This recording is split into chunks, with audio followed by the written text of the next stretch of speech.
काय? पण हे कसं शक्य आहे?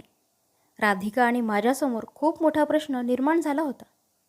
राधिका ही माझ्या अत्यंत जवळच्या मित्राची गर्लफ्रेंड होती. माझा मित्र राहुल त्याने तिला प्रपोज करायचंही ठरवलं होतं. त्या रात्री तो माझ्या रूमवर आला होता. खूप खुश होता. "अजा, मी उद्या राधिकाला प्रपोज करणार आहे. उद्या तिचा वाढदिवस आहे. ती जर उद्या तुला भेटली तर ह्याबद्दल तिला काही सांगू नकोस. सरप्राईज आहे तिच्यासाठी." हे ऐकून मी खुश होण्याचा प्रयत्न करत होतो.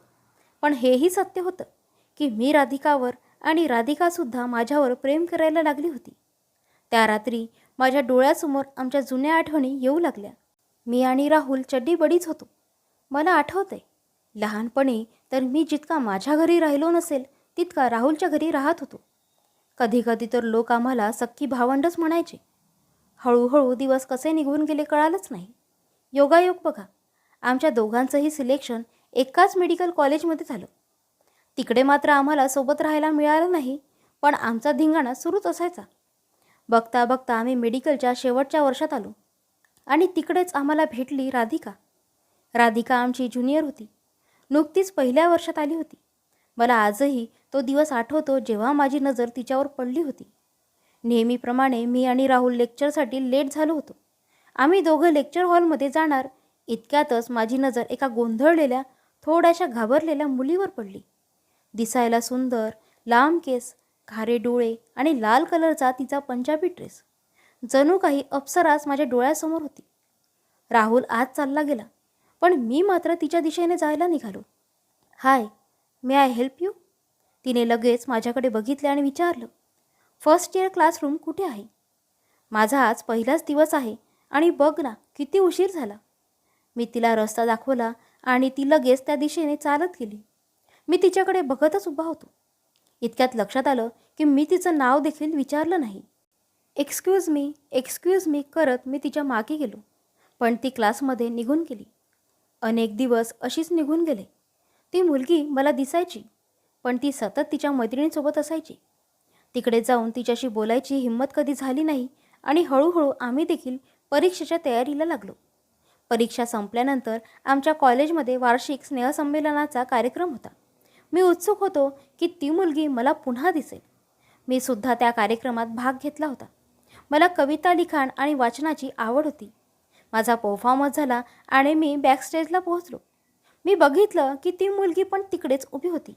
तिचा डान्स परफॉर्मन्स होता. मी तिच्याजवळ जातच होतो की राहुलने मला हाक मारली. "अजा, काय सॉलिड परफॉर्मन्स होता रे तुझा. आणि हो, मी तुला सांगितलं होतं ना त्या मुलीबद्दल, हीच ती, मीट माय गर्लफ्रेंड राधिका."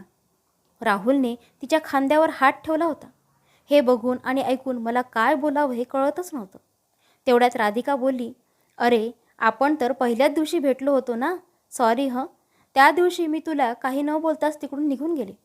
उशीर झाला होता ना. By the way thanks." एवढं बोलून ती स्टेजवर चालली गेली. मी तिकडे स्तब्ध होऊन उभा होतो, कारण राधिका मला आवडायला लागली होती, पण आता ती राहुलची गर्लफ्रेंड होती. राहुलने त्या रात्री मला सविस्तर सगळं सांगितलं की त्याची आणि राधिकाची भेट कशी झाली. मी आणि राधिका खूप चांगले मित्र झालो होतो. मी त्या दोघांसाठी खूप खुश होतो.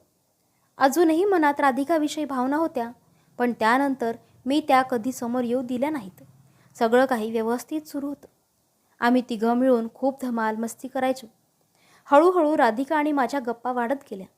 तिच्या आवडीनिवडी सगळं काही ती मला सांगायला लागली. तिला पण कविता लिखाण आणि वाचनाची सवय होती. खूप साधी होती ती. त्याउलट राहुल होता. म्हणतात ना, अपोजिट अट्रॅक्ट्स. त्यांच्या बाबतीत तर हे फारच टोकाचं होतं. राहुलला हिपहॉप म्युझिक आणि डिस्कोची आवड होती, तर राधिकाला लाईट म्युझिक आणि शांत ठिकाण आवडायचं. राहुलला रोड साईड फूड कधीच आवडलं नाही आणि राधिकाची भूक त्याशिवाय भागायची नाही. त्यांच्या ह्या विपरीत स्वभावामुळे त्यांचं अनेकदा भांडण देखील झालं होतं, पण मी मध्यस्थी करून ते सोडवायचो. मला आजही ती रात्र आठवते. राहुल, मी आणि राधिका न्यू इयर पार्टीला गेलो होतो. खरं तर राधिकाची इच्छा नव्हती तिकडे जायची, पण राहुलने तिला कसंबसं मनवलं पार्टीसाठी. तिकडे गेल्यानंतर राहुल डान्स फ्लोअरवर जाऊन नाचायला लागला. त्याने राधिकाला पण सांगितले जॉईन करायला, पण ती नाही म्हणाली. मी राहुलसोबत जाऊन नाचायला लागलो. राधिका बार काउंटरकडे बसून होती. आम्हाला बघत होती. राहुल आणि मी नाचण्यात मग्न झालो होतो. इतक्यात माझी नजर बार काउंटरवर गेली. तिकडे एक मुलगा राधिकाचा हात ओढून तिला डान्स फ्लोअरजवळ घेऊन जात होता. मी लगेच तिकडे धाव घेतली आणि राधिकाला स्वतःजवळ ओढून घेतलं. मी त्या मुलाकडे रागाने बघितलं आणि तो तिकडून निघून गेला. त्या दिवशी पहिल्यांदा राधिका आणि मी इतक्या जवळ होतो एकमेकांच्या. मला जाणवत होतं की ती खूप घाबरली आहे. मी तिला माझ्यापासून लांब केलं आणि पाणी दिलं प्यायला. इतक्यात राहुल पण तिकडे आला आणि त्याने राधिकाला मिठीत घेतले. सॉरी राधिका, माझं लक्षच गेलं नाही तुझ्याकडे. चल आपण जाऊया इथून. थँक्यू अजय, राधिका माझ्याकडे बघून बोलली. आम्ही तिघं तिकडून निघून गेलो. त्या रात्री मात्र मी जे अनुभवलं ते मी शब्दात सांगू शकत नाही. बहुतेक मी राधिकावर प्रेम करायला लागलो होतो. माझ्या मनाची घालमेल झाली होती खूप. मी राधिकावर प्रेम नाही करू शकत. प्रेम आणि मैत्रीत मी मैत्री निवडतो. मी राहुलला धोका नाही देऊ शकत. मी विचारच करत बसलो होतो की इतक्यात राहुल तिकडे आला. अजा, चल रे चला माझ्यासोबत. उद्या व्हॅलेंटाईन डे आहे. मला राधिकासाठी काही चांगली वस्तू घ्यायची आहे. अरे तू जा ना एकटाच. तुला माहीत असेल तिला काय जास्त आवडते ते, मी राहुलला बोललो. माझी त्याच्यासोबत जायची अजिबात इच्छा नव्हती. अरे अजा, काय भाव खातोस रे तू. तुला माहीत आहे ना माझं डोकं ह्या बाबतीत जास्त चालत नाही. चल रे उठ. नाईलाजाने मला त्याच्यासोबत जायला लागलं. आम्ही खूप फिरलो पण काही सापडलं नाही. तेव्हाच माझी नजर एका सीडी शॉपवर पडली. मी राहुलला तिकडे घेऊन गेलो. अरे सीडी देऊ का मी तिला? वेडा आहेस का तू? राहुल चिडला होता माझ्यावर. तिला आवडेल हेच दे तिला. कसा बसा राहुल तयार झाला. दुसऱ्या दिवशी संध्याकाळी राधिकाचा मेसेज आला, थँक्यू फॉर द सीडी. ते पाहून मी अवाक झालो. त्या दिवशी मी ठरवलं की मी त्या दोघांपासून लांब राहील. माझ्या मनातल्या तिच्याविषयी ज्या भावना आहेत त्यासमोर कधीच आणणार नाहीत. दिवस असेच निघून जात होते. आमच्या परीक्षा देखील जवळ आल्या होत्या. राहुल आणि राधिकाचं व्यवस्थित सुरू होतं. मी आता त्यांच्यासोबत जास्त राहत नव्हतो. राहुल खूप ओरडायचा माझ्यावर. मी राधिकासोबत पण बोलायचं कमी केलं होतं. ती जेव्हा माझ्याजवळ बोलायला यायची तेव्हा मी काहीतरी कारण सांगून तिकडून निघून जायचो. त्रास होत होता मला तिला असं बघून, पण यातच आम्हा तिघांचं सुख होतं. एका रात्री मी आणि राहुल बोलत बसलो होतो. अजा, राधिकासारखी मुलगी मिळायला नशीब लागतं रे. मला माहीत आहे काही गोष्टी मला लवकर कळत नाहीत, पण याचा अर्थ असा नाही की मला तिची काळजी नाही. ती मला खूप आवडते आणि मी तिच्यावर खूप प्रेम करतो.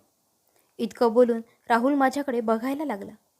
आज पहिल्यांदा त्याने माझ्यासमोर कबूल केलं होतं की तो राधिकावर प्रेम करतो. त्याच्या डोळ्यात दिसत होतं ते. मी काही न बोलता फक्त मान हलवली. परीक्षा संपल्यानंतर आमच्या कॉलेजची टूर गोवाला गेली होती. बसमध्ये सुद्धा राधिकाने माझ्याशी बोलायचा प्रयत्न केला, पण मी तिला जास्त प्रतिसाद दिला नाही. शेवटी ती तिकडून चिडून निघून गेली. गोवाला पोहोचल्यानंतर मी त्या दोघांपासून लांबच होतो. दुसऱ्या मित्रांसोबत निघून गेलो. बीच फिरून आम्ही रूमकडे जायला निघालो. माझ्यासोबत जो मुलगा राहणार होता तो येऊ शकला नव्हता टूरला. मी रूममध्ये गेलो आणि राहुलला बोलावून घेतलं. आम्ही थोडा वेळ गप्पा मारल्या आणि राहुल झोपून गेला. मला मात्र खाली बीचजवळ फिरायला जायचं होतं. मस्त वातावरण होतं त्या दिवशी. मी हातात टॉर्च घेतला आणि बीचजवळ गेलो. मला टॉर्चच्या लाईटमध्ये एक मुलगी दिसली. ती एका दगडावर बसलेली होती. अगोदर मी खूप घाबरलो, पण हिम्मत करून पुढे गेलो. एक्सक्यूज मी, तुम्ही इकडे एवढ्या रात्री काय करत आहात? त्या मुलीने माझ्याकडे बघितले आणि मला आश्चर्यच झालं. राधिका होती ती.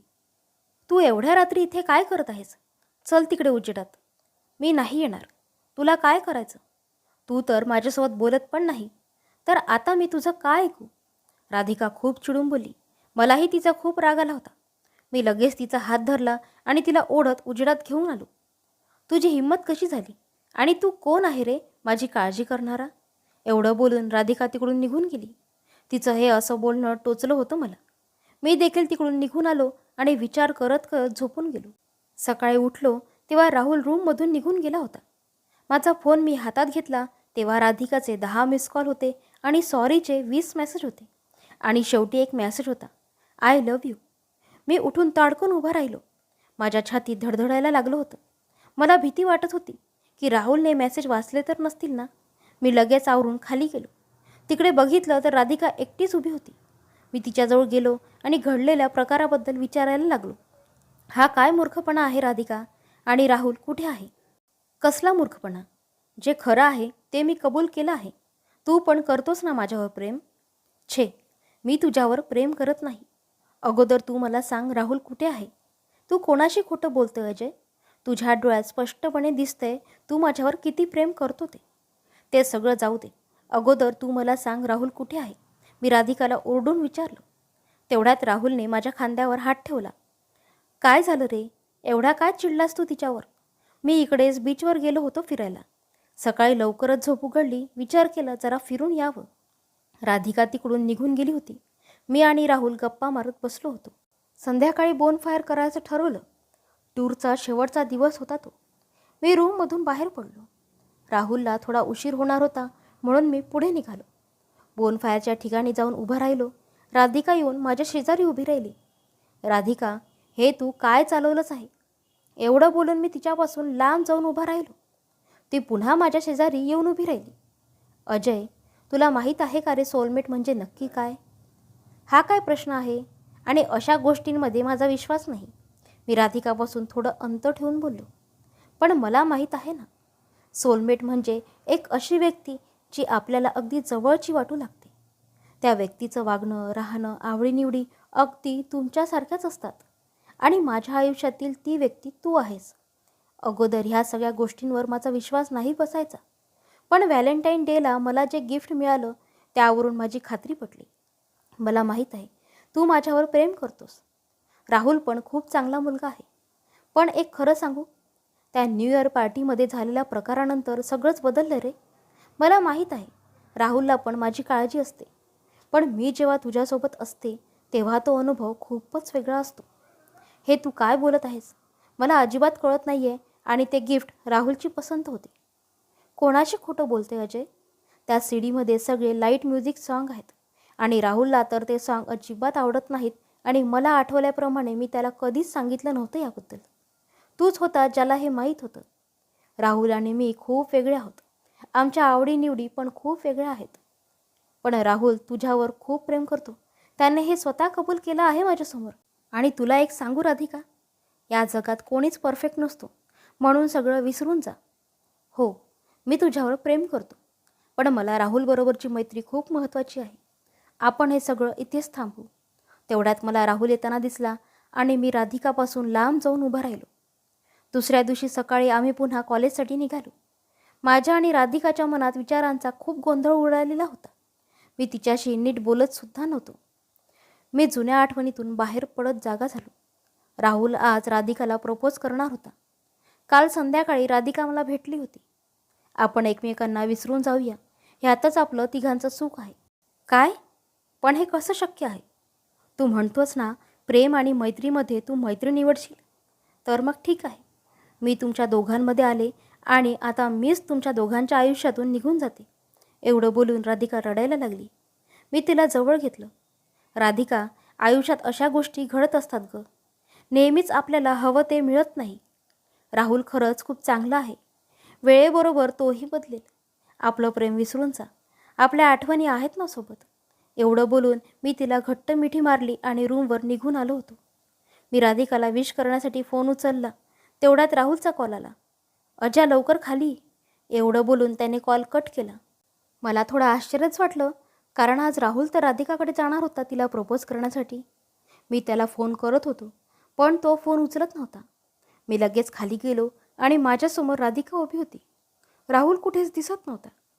तू एकटी काय करतेस इथे? आणि राहुल कुठे आहे? तो तर तुला आज प्रपोज करणार होता. तू प्रपोज कर ना तिला मग. तू प्रेम करतोस ना तिच्यावर? मी मागे वळून बघितलं तर राहुल उभा होता. काहीही काय रे राहुल, मी काही प्रेम वगैरे नाही करत तिच्यावर. ती फक्त माझी चांगली मैत्रीण आहे. एवढं बोलून मी जायला निघालो. थांब अजा, तुला आपल्या मैत्रीची शपथ. मी तिकडेच थपकून गेलो. तुला काय वाटतं रे? हे तुमच्या दोघांमध्ये जे सुरू आहे ते मला कळत नाही का? त्या न्यू इयर पार्टीमध्ये घडलेल्या प्रकारानंतर राधिकासुद्धा खूप बदलून गेली. ती माझ्यासोबत तर असायची, पण जितकं मी तिला ओळखतो तिचं मन कुठेतरी वेगळ्या ठिकाणी असायचं. गोवा टूरमध्ये पण ती माझ्यासोबत असून नसल्यासारखी होती.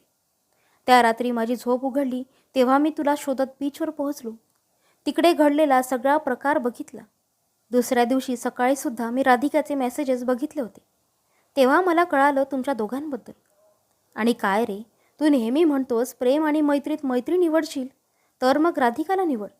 ती तुझी चांगली मैत्रीण आहे आणि शिवाय तू तिच्यावर प्रेम देखील करतोस. मी मान्य करतो की मी राधिकावर खूप प्रेम करतो. थोडं वाईट देखील वाटलं मला तुमच्या दोघांबद्दल माहिती पडल्यानंतर. पण तुमच्यासारखं प्रेम कोणीच करू शकत नाही रे अजा. मी हे सगळं ऐकून अवाक झालो होतो. पण मग ते प्रपोज, छे, ते खोटं होतं. मला राधिकाकडून जाणून घ्यायचं होतं सगळं. ती पण सहजासहजी मान्य करत नव्हती. पण शेवटी तिने मला सगळं सांगितलं. मग मी तिला इकडे घेऊन आलो. पण राहुल, पण बिन काही नाही रे. आठवते मी तुला बोललो होतो, राधिकासारखी मुलगी मिळायला नशीब लागतं. तिला जाऊ देऊ नकोस. मी तुमच्यासाठी खूप खुश आहे. एवढं बोलून राहुल तिकडून निघून गेला. मी आणि राधिका एकमेकांसमोर उभे होतो. आमच्या डोळ्यात आनंदाश्रू होते. मी लगेच तिला मिठी मारली. त्या क्षणी मला जाणवलं की राधिकाशिवाय माझ्या जगण्याला काही अर्थच नाही आणि तीच खऱ्या अर्थाने माझी सोलमेट आहे. मैत्रिणींनो, आजची ही प्रेमाची कथा तुम्हाला आवडली असल्यास कृपया लाईक करा, शेअर करा आणि चॅनलवर नवीन असाल तर अशाच कथा नेहमी ऐकण्यासाठी चॅनलला नक्की सबस्क्राईब करा. धन्यवाद.